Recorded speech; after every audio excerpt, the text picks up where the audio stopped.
standing on $5 million of real books. And you get a chance to win that $5 million too. Just watch the whole video and scan the QR code. And these are the books that I read in the month of January. And we're gonna have a crazy time. This is the biggest video we've ever made on the YouTube channel ever.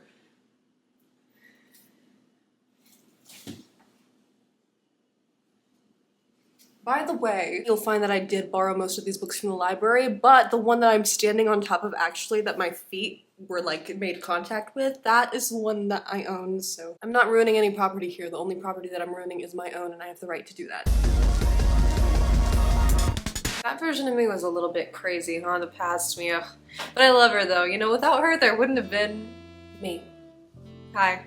I'm Uzma. And you're probably wondering how I ended up in the scenario of making this video. Well, I posted a poll a couple of weeks ago on my story asking you if you wanted it, and you all unanimously agreed yes, even though I make neuroscience video essays and vlogs, but you guys like this too, so stop it. Why are you guys so in love with me?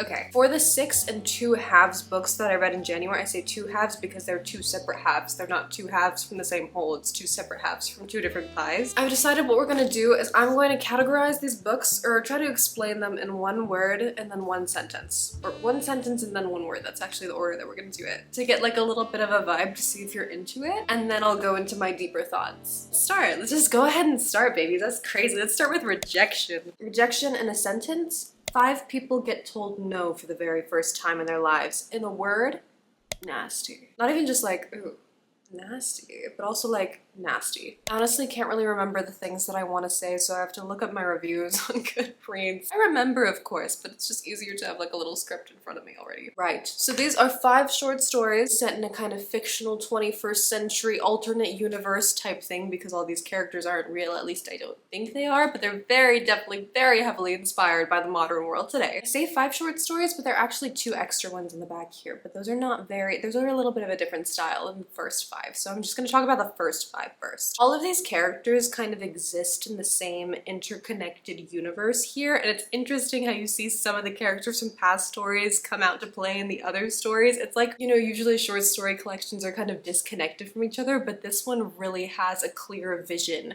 and a clear, I don't know, it's like a web. It's all strung together very nice, so I really liked that about this book. What these characters share most in common is that they have this kind of weird, I might say a fraught relationship with rejection. Most of them, they either undergo rejection in the story, or they're so afraid of rejection. The way that they take the rejection, it's kind of like a lack of acceptance for it, so they just kind of turn into these weird, terrible people with questionable morals. Really like all these characters though. I took notes in this book because whenever I get a book from the library, I'm always like, let me write things down so I actually remember. Where is it? Oh my gosh, yes. So the first one, feminist, is a male ally who's, oh my god, he's the friend that's too woke, but then it turns against him. He's upset that he can't get pussy, basically. Even though he's such an ally, he's upset. It's like, oh my god, thought girls cared about that kind of stuff. I guess they don't. I guess they want the bad guy type, even though I'm a nice guy. It's really funny. I really loved reading this perspective from a man. I often wonder, like, how many views does the author actually share with some of his characters? Because some things I'm like, how do you even come up with that? Are you actually that perverse the same way that they are? I don't know, maybe. Journaled a little bit here and I said a lot of this guy's mentality is laced with logic, but his attempt at allyship only distanced himself further from these women, treating them more like another species that needs to be helped instead of a human. So that was a really interesting story, definitely one of my favorites. Then the other ones are kind of like, you get a little bit of femcel. So that was incel, you get a little bit of femcel in the next one. Crazy incel in the oh my god. The third story is absolutely insane because the latter half turns into, you know, actually, I'm going to let you figure that out for yourself. Because if you don't know anything about this book, then that is the most craziest reading experience you are ever going to have in your entire life. I promise you. I pinky promise you. You might want to put the book down and never touch it again. I did post a TikTok about it. If you don't want to be spoiled, don't look at that one specific TikTok. You'll see it. I don't spoil it immediately, but you'll see it. Just don't do that. And then the last fiction short story, the 5th one, main character, that one kind of like warps everything on its head. I thought originally this was just about rejection, and it definitely is, but I feel like a lot of identity comes into play here. It's like these characters, maybe they blamed their identity for their problems, or maybe they were reducing other people down to theirs, or maybe they were just so afraid to assume an identity at all that it kind of like came back on them in that way.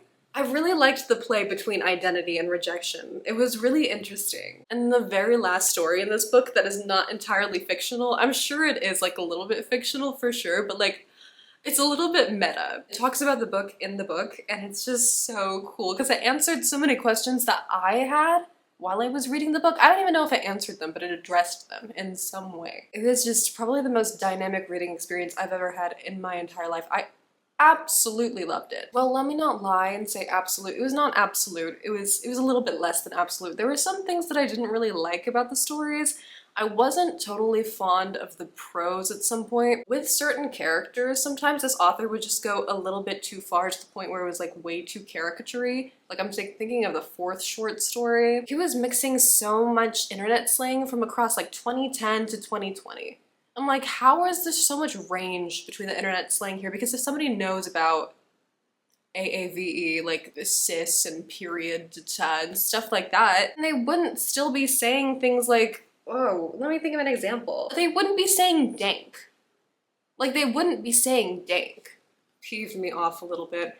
But I absolutely love the way this book is kind of really in conversation with the real world and the digital world. I really like these new books that are coming out that are really, I don't know, they're pointing out so much about the digital world. Another book that I have in here I'm going to talk about later, The Exhibition of Persephone Q. A little bit more on that digital stuff, but this one is definitely more on the nose, and I think very well done. I don't know if I'm really communicating any of this that well. What did I rate this? I rated it 4 stars. I think that this author, he's crafted something very uniquely observant and entertaining AF. It's just so fun to read. Absolutely the most fun reading experience I've had in the year so far. And I've only read 6 books, I know, but like, this was so fun. It's kind of giving me like disorientation vibes too, so yeah. Boom shakalaka. Q by Catherine Lacey. In one sentence, religiosity does not connote tolerance. A person's religiosity does not connote their tolerance. And then in one word, rejection.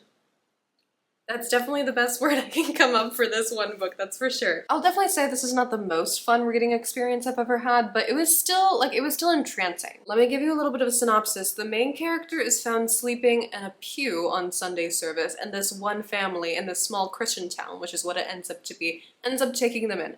This main character, completely unidentifiable, okay? No name, no gender, no whereabouts, like this person doesn't communicate anything, and this person is also the main character, so they're not really letting on much to us, the reader, either, because I feel like they're also trying to put us in a similar position as everybody else in this Christian town. They are mute selectively. They do sometimes say like little words to some characters that they like more, I'm assuming, but they don't say a lot. They don't say a lot when this one family decides to take them into their home. They don't say a lot when they go around and talk to other people in the town. They don't say a lot when they go in and they try to do a checkup for them. Pastor of the town's church ends up assigning them the name Pew, so that's why it's named this.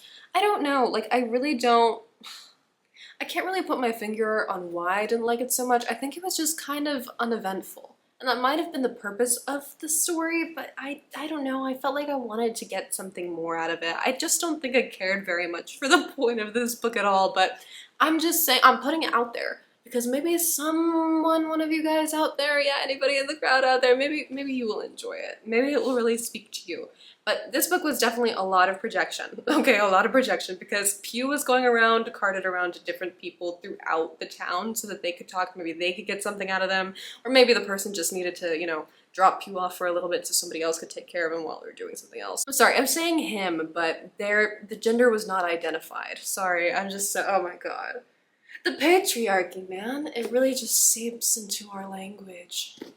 Isn't that so crazy? All these people are just talking at Pew. Because a person like Pew is just so unidentifiable, they're like a mirror. Some people get very uncomfortable by this idea of Pew being a mirror and then just like start spewing some shit. Others, it doesn't make them as uncomfortable. One other thing about this book is that all of it is leading up to the very end of like an annual winter festival that they do. Everybody in the town like gathers together in this really big room. They get blindfolded and then they just walk around confessing all of their sins. So a lot of stuff about forgiveness. And then the people in the town, they do note that there's a lot more crime, violence in the weeks leading up to the festival because people are just going to repent at this festival and then think themselves to be forgiven. So obviously this got me thinking a lot about forgiveness. This book, coupled with Carnality that I read last year, they give me so much to think about forgiveness in the term, I don't even know what to say, in the world of Christianity. I feel like so many people don't understand that forgiveness is not just a one-way street. You also have to actually feel sorry for the things that you did and then not do it again. If you're just doing bad things and then repenting them and then going back and doing the bad things again, do you really deserve to be forgiven? I don't know. That's what's been on my mind a lot. I really love thinking about religion. I love it. It's so crazy. I don't know, things like that. People with religion who don't actually take those values to heart. I don't know, guys. Is that weird? Apologies if it's coming off really weird. I'm sorry. Okay, well, we're done with this one. This is gonna turn into an ASMR video. Well, we're done with this one. So let's put this book down. And we're gonna go to the next one. The next one is Intimations by Zadie Smith. Could you hear that? One sentence. The pandemic made me think about things. One word. Chit chat. This is the first Zadie Smith book that I've ever read, and I'm very glad that I met her like this because it was very on the low. It's like we went to a coffee shop or something like that. We both ordered a coffee and a pastry and we just sat there and we talked about our feelings regarding the pandemic. It's a little bit more expansive than that, of course, but the pandemic is the jumping off point. Conversational, I guess you could say, because I was also reading this book and then journaling my thoughts in my journal as well. It felt like we were really in conversation with each other. It was a very nice experience and I would recommend that if you would want to read this. You gotta make it a conversation, otherwise it's like, well, I'm done with this in 10 minutes. These are 6 short personal essays. Let me go ahead and give you a kind of rundown of what each one is. So the first one is called Panties. It's the not so calm before the storm. I don't know what I meant when I said that, but it's like a little bit before the COVID pandemic started and the feelings leading up to that. And then number 2 would be The American Exception. It bitterly criticizes Americans' deluded self-importance that cracks in the reality of private healthcare. All of the other countries don't have private healthcare. Why do we have private healthcare? The whole purpose of it is to serve the people, and yet the people don't even get healthcare. Everybody gets sick at some point in their lives. That's how we all die. And yet, interesting, okay. Number 3, Something to Do contends with making art a useless but necessary pursuit. I have some notes here. It's just like everyone now living like this in the pandemic, it gets so boring. They just start making stuff. Maybe they're cooking, you remember the whipped coffee type thing. Painting on their walls, teenagers where I was at least, painting on the doors, painting on the cabinets. They were just making things, and Zadie Smith kind of argues that to make things is what it is to be a human. Very resonates with me, that's for sure. I don't know if it resonates with other people. You guys are gonna have to let me know about that, but it definitely resonates with me. I love making stuff, and if I don't make things, I feel like a shell of myself. So yeah, what's the 4th one about? Suffering Like Mel Gibson. That was my personal favorite. She calls it Suffering Like Mel Gibson because she brings up, there was this one meme that she saw. Mel Gibson sitting in a chair across from Jesus Christ who is actively bleeding. Holes in his hands and the crown of thorns on his head, and he's complaining about something menial.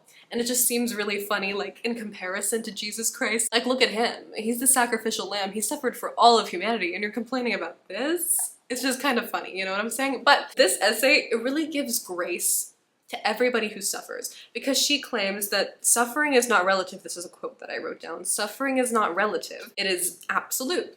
Suffering has an absolute relation to the suffering individual. Talking about daughters of these rich, wealthy men that end up, you know, killing themselves because they just feel so depressed about this, and that, even though their life is so good in comparison to other people. But she's like, no, everybody's suffering. It's like only comparable to themselves. If they feel something is really, really bad in their lives, that's probably because they haven't experienced anything that bad in their lives before. So yeah, it's going to be like that. Really liked that perspective. Kind of gave me the ability to even, you know, give myself more grace just whenever I feel sad about something. Because sometimes I really send myself down the guilt spiral.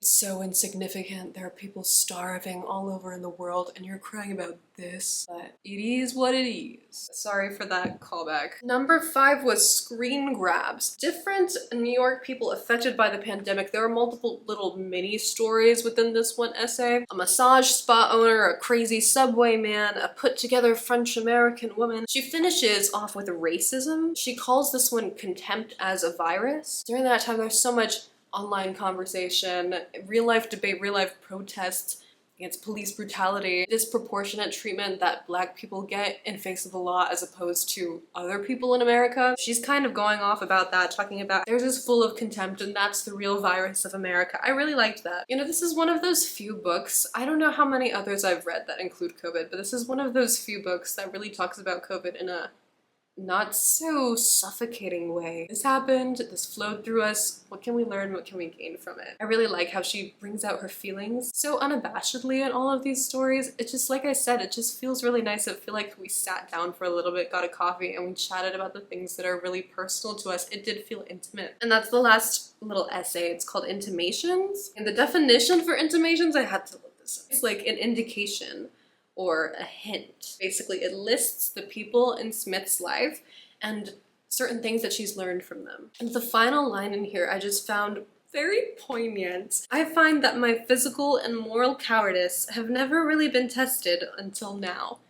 I also felt the very same way during the pandemic. I wasn't sure if that was just me growing up, becoming an adult at that time, because that definitely could have played a part. Really nice to hear that from like a woman who is already grown up feeling the same way. It was definitely a personal experience, and I recommend you know that when you go into this if you're wanting to read it. I'm sure it's nothing like her other work, even though I've never read her other work. I definitely will be reading something by her, sure. For sure. Now I feel like more comfortable to get into her. I don't know why, but I felt so intimidated by her at first just because everybody talked about her with such praise. I was like, I'm not worthy of this, but I'm gonna do it. I'm gonna do it. It's gonna be fine. The coin. In a sentence, if the American dream is a facade, then that's what I will be. Pretty good, right? I liked that, yeah. And then the word, meh. I didn't really like it very much. I don't know if I'm just like tiring of the whole unlikable female protagonist thing, or if I'm just unimpressed by this specific rendition. I don't know, sometimes I look back on it and I'm like, hey, it wasn't that bad. And it definitely wasn't. I think I rated it, I rated it 2 stars. On further reflection, I feel like I'd rate it 3. We'll give it a 2.5. I just had to edit that, didn't I? Okay. I felt so very bad that I disliked this book because it's by a Palestinian American woman, and that was like one of the biggest reasons that it was plastered everywhere on my face. Everywhere on the New York Times Best 100 Books of 2024, on TikTok, on Instagram. Everybody kept marketing as like, oh, this is a Palestinian author. I'm gonna be honest, the character's identity as a Palestinian woman, it was like such an almost hesitant part of the story to include. I'm gonna go on. Let me give you a synopsis and everything first. That's so funny. Can I read you part of my Goodreads review? I'm sorry for laughing at my own review. I'm sorry for laughing at my own review. I say that I feel guilty for not liking this because like, oh my gosh, why am I bashing this beautiful young brown author? And she is beautiful, look at her. Actually, I feel bad for showing her face, and if I'm just gonna bash her, I'm not gonna do that. Who's to say that her artistic output is invaluable, right? Okay, then why am I thinking that right now? Man, I'm having to rectify my moral conflict by rationalizing that art is a give and take. You can make whatever your heart desires, but be forewarned, there's some 22-year-old with Goodreads open on her laptop, tapping her fingers in deep thought, wrestling with how she can communicate her distaste with that very heart. I don't know, was that a little bit funny? Do you think that I could go into writing? Go into writing? It's not even, what even is that? Do you think I could go into reviewing? Do you think I could go into publishing? There. Anyways. Synopsis, we follow main character through fall, winter, into spring. Hijinks ensue. I don't know if I very much like that word hijinks, but that's what Elif Batuman said on the back of this book, and I love her book The Idiot, so I'm like, maybe I'm just missing something. If she said that it was good, then maybe there's some kind of charm that I'm missing and it was like hidden somewhere in between these pages or something like that, but the last library reader dropped it out of the book and forgot to put it back inside because I feel like I'm missing something here. So this girl, she's a shoddy school teacher for middle school boys. Very shoddy. She does a lot of free classes, barely teaches them anything. I think she's supposed to be teaching them literature, but she just ends up doing basically whatever she wants to do. She assigns some projects that are literally like, go home and find about that one lie that your family is telling you or other people in your family, just so that she can be nosy. I know, unlikable, but like, I don't know. She was too unlikable. Unlikable not even in redeeming ways for me. Main character is obsessed with cleanliness and designer brands, and she's convinced that she swallowed a coin as a child that now resides in the part of the back that you can't reach. She has an ongoing situationship. She introduces a new one too. I don't know, this whole book is supposed to be like, oh, I mean, her descent into madness. That's what like the little blurb said over here. Her descent into madness. She was unstable from the very jump. What do you mean descent? I mean, like, I guess, yeah, she did get a little bit more crazy, but I'm starting to get tired of all of these books. Her instability immediately clocked with the format. Like, the chapter format is so short. The chapters can be like up to 3 pages long, honestly. You just jump from time to time to time, and I will say that it does definitely hold more continuity than other books do in this kind of format, so I can appreciate that. Yeah, I don't know. There are just so many random details that are included in here. Flashbacks into her childhood, you know, her days at school when she's working, her days with her situationships. And I feel like sometimes all of this mess of detail is just unnecessary junk that should have been cut out by an editor, marked up with a red pen all over. But then what else would be in this book? It would be like 3 pages long. I'm so sorry. That is so mean. This detail we're meant to piece together as the reader. That is just a task that feels very unfruitful to me. I tried. Let's look at my attempt. Maybe one part of this book, of course, her Palestinian American identity. Palestinian immigrant, she attempts to assimilate into American culture. She finds it all to be a show,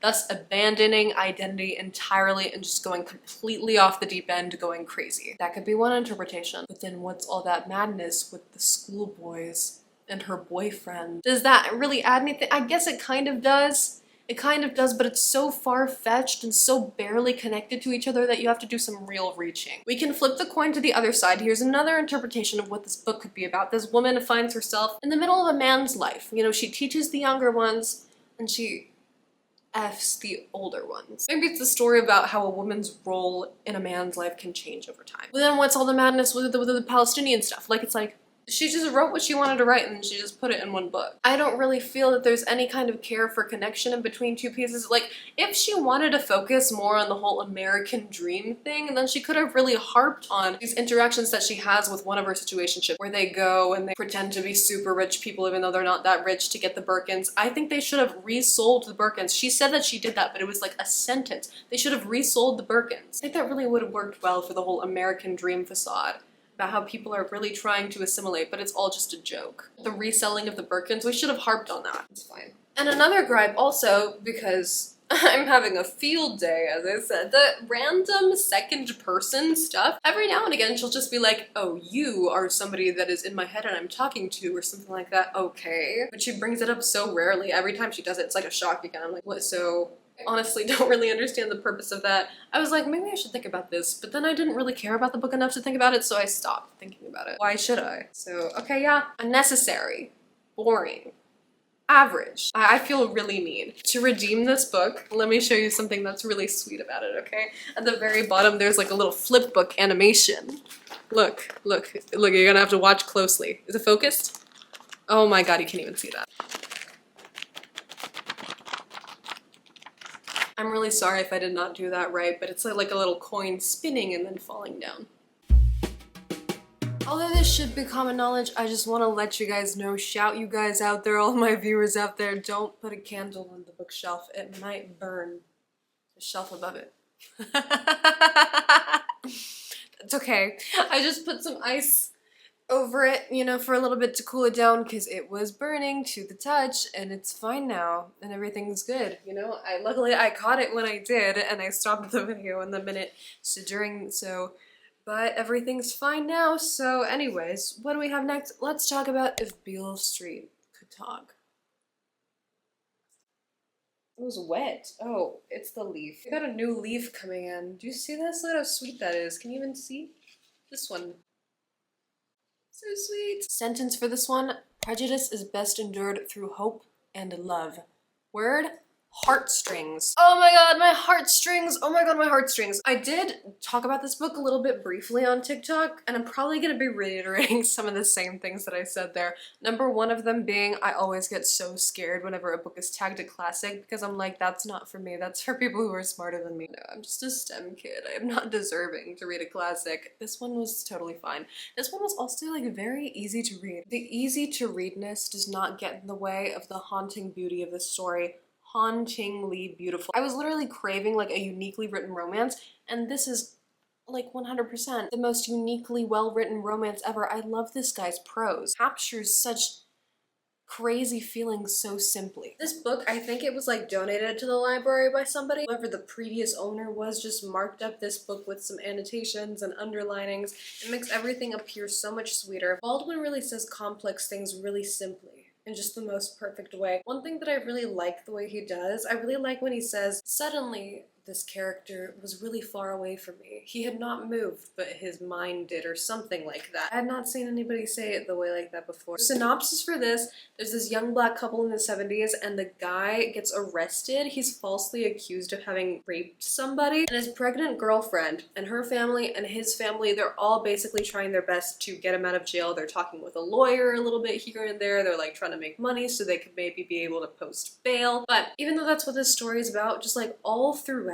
the process of this and the little flashbacks to the beginning of their love story, it's just so heartwarming. The way that this family dynamic is, it's just so sweet. Their love story is, it's just so sweet. I love the way he writes about love. It's just so simple and so observant. I was saying this, I was like, somebody just needs to write a romance observantly. Is that the right word? Somebody needs to just observe and then write. And there, he did it. The way he writes about love and intimacy, so unassumingly powerful. It makes the ending so much more heart-wrenching, but of course that is up for interpretation. I haven't watched the movie, so I don't know how it's like there. But in this one, the way he phrases it, you could take it in multiple different ways, so I had to like look on a Reddit forum for a little bit. I saw what other people thought. Originally, I had my own assumptions, but I was like, that doesn't make any sense. And it still carries the hope throughout the very last page.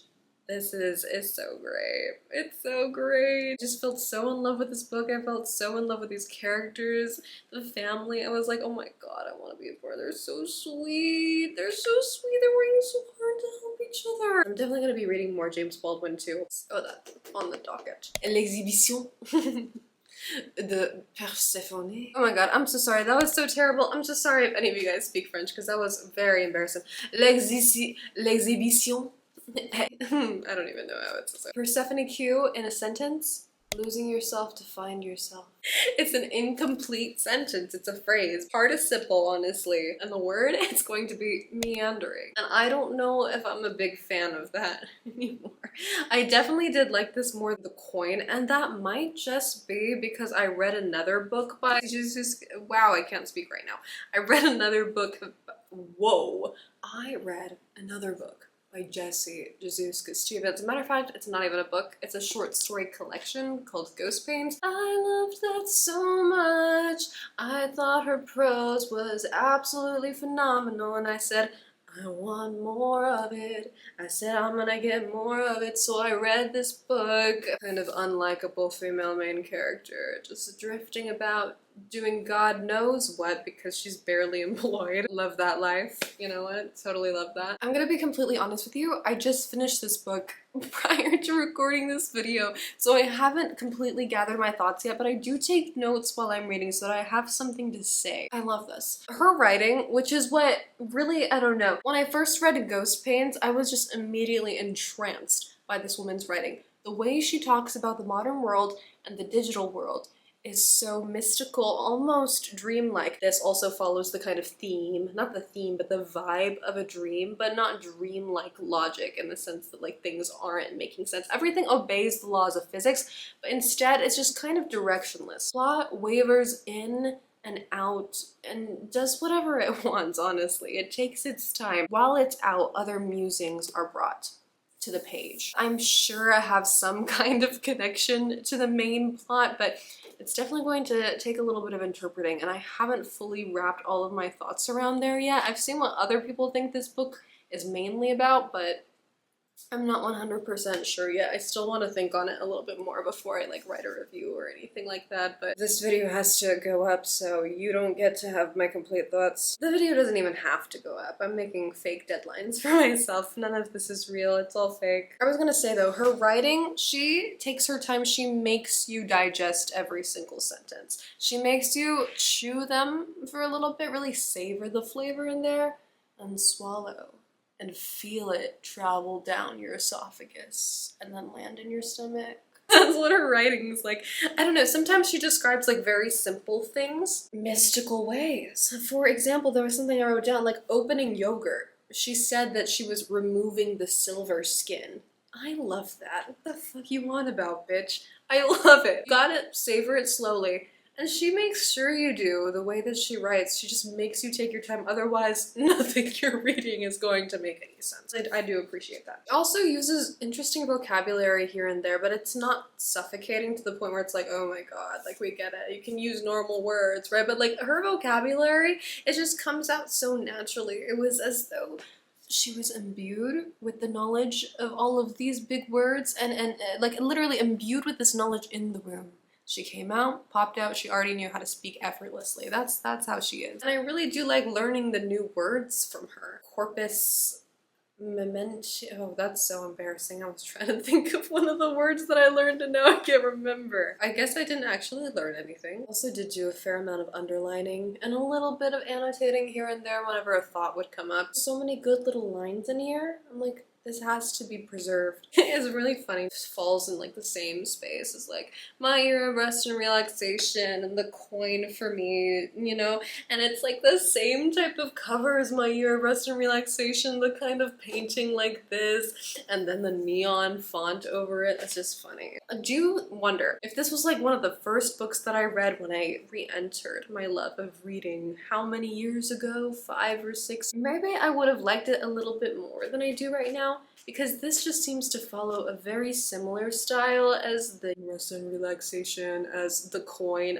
Girl, like I feel like I'm getting tired of it. I will say the saving grace is the writing. Great idea too, but it's just so meandering to the point where I'm like, I don't really feel like this is for me anymore. Sometimes I feel like they're more enjoyed by the author than they are the reader, but maybe that's just because I'm growing out of it. Like, I really don't know. And I say that I didn't like it so much, but now that I finished it, I'm like missing it. Or maybe that's just because of attachment issues. I still haven't given you a synopsis of this book. There's this main character, she's married, she lives in New York City, but one day she gets a package delivered to her door, and inside of it is like a book, like an art book that's kind of like showing off the exhibition of this one artist who happens to be her ex-fiance. For some reason, she keeps referring to him as fiance, even though she actively has a husband. She sees these pictures that are within the exhibition, and she is absolutely convinced that it is her. What in the actual hell? This is me. You know, things ensue from there. But like I said, I'm still thinking very hard on what this book is focusing on. I did say that the sentence for this book was like losing yourself to find yourself. She definitely does not have a good sense of self, and I think that she might be searching for it in other places. Her ex-fiance, online forums, her psychic, you know, friends, I don't know. I scribbled on the very last page, I'm like, I'm not sure. Maybe it's about trying to imbue your life with meaning and looking in the wrong places. And of course there's all of the illusions with Persephone, who of course was trapped in Hades, had to go there every winter and stay there, but she ended up, maybe she ended up liking him, and that's something that the main character said about Persephone. She's like, maybe she ended up liking them. So I'm thinking. That is something that I appreciate about Stevens, is she's always gonna make me think. Definitely true for the short stories. After every single one that I finished in there, I had to sit down and like journal for a little bit about my thoughts. The difference between her short stories and this one was that she always managed to like sum up her short story in the one final paragraph, and I'm like, ah, okay. Like I'm stupid, but she didn't do it here. If you're feeling like unlikable female main character with a meandering type of plot, then this is for you. That one's that.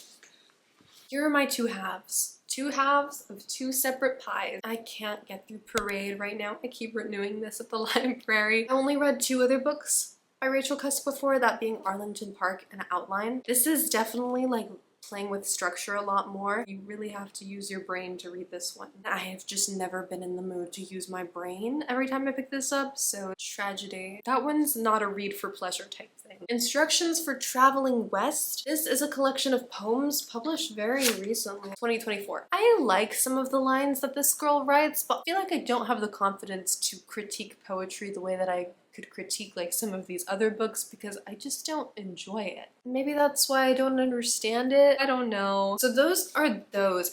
I do plan on starting a new book next, and I've been talking about this a lot on TikTok because I'm insane, but this is The Hearing Trumpet by Leonora Carrington. I haven't started it yet. The bookmark is literally at like the first page. But I've been obsessed with her paintings recently. I found out that she's a writer too, so I'm very excited for this one. A lot of people say that her writing feels the exact same as her paintings do, so I'm very interested to see how that goes. I feel like it's gonna be like a little like Murakami-esque, you know what I'm saying? I feel like it might be like that. And then the afterword is written by this author. I can't pronounce her last name. Olga Tokarczuk. Afterword by Olga Tokarczuk, which I only read 1 book of hers before, that being Drive Your Plow Over the Bones of the Dead. Did not enjoy that at the time, but I was also little, so what did I know? Maybe I'll enjoy it now. I've been seeing a lot of people talk about her, and her other book too, which I forget the name of, but I feel like I would enjoy her more if I tried her again. Who's to say? I'm very excited to start this one next, so this one's the one I got coming up next, and I'm very excited for this one. Yes, I am. Thank you for watching this video. Thank you for saying that you wanted to watch this video in the first place on my little poll. It's very sweet because I wanted to make this video and you were actually going to get it, whether or not you wanted it. So I hope you enjoyed. I hope you got to find maybe like a new book that you wanted to read, or if you already read one of these books before, we get to like girl out about it a little bit, even though I didn't get to hear your girling out. Hope you guys had a splendid January. I hope you guys read some good books too. What did you read? Comment down below. Yes, get my engagement up, please. Sorry for being so desperate for attention, but thanks guys. Thanks for watching. We're definitely gonna do these monthly just because I love them, and my goal is to read at least 5 books a month. Short little books, get them done easy peasy, quick and schmeezy. I don't know what I'm saying. Okay, goodbye.